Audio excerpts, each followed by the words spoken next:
Dancing Discotheek Catebra. Ieder weekend volop gezelligheid. Terecht de place where happy people go.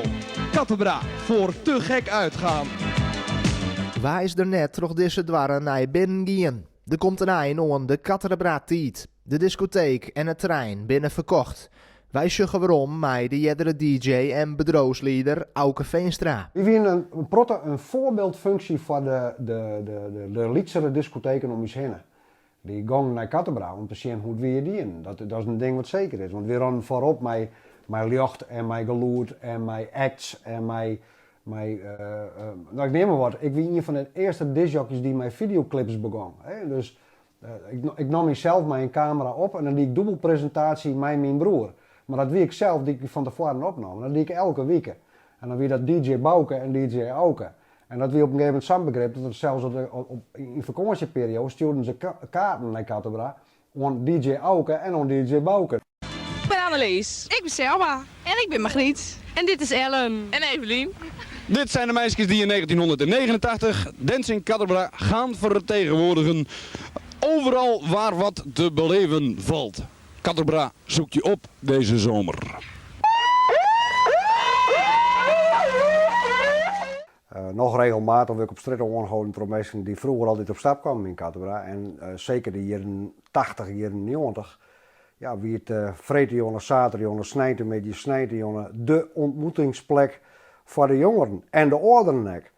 En het had nog jaren door gelukkig nog jaren hier geweest, maar nu wordt het echt definitief een einde. Ja, dat ik aan de ene kant wel een beetje zeer vanzelf. Ja, het is wel de plek waar ik krap om 23 jaar omstapt heb. En dat hoofdstuk wordt nu echt definitief afgesloten. Ik ben er begonnen als discjockey in de jaren 1982. Op een gegeven moment opklom naar bedrijfsleider.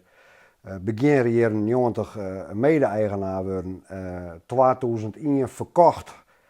Maar weer als bedrijfsleider ontwerpbeleun. En ja, tot aan 2015 daar bedrijfsleider wist.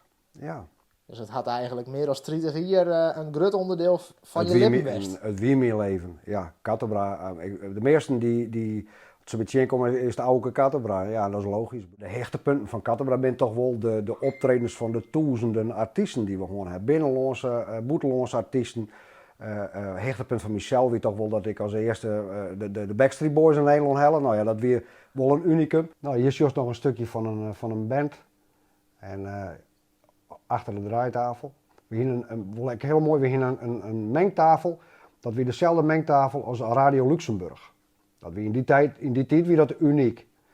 De luchtshow heb ik helemaal zelf online. We gaan regelmatig naar het buitenland en naar grote steden zoals Rotterdam en Amsterdam gaan we op stap om te zien dat er nieuwe luchteffecten weer in plaatselijke discotheken. En dan bouwen we dat op onze manier 3 keer of 4 keer zo dik nee. We hebben jarenlang de Nacht van Catebra gewonnen. In september hebben we de Nacht van Catebra en dan winnen we 12 uur langer riepen. En dan hebben we 5, 6 dikke artiesten achter elkaar. En een van de artiesten die tijd er altijd bij winnen, wie Circus Custus.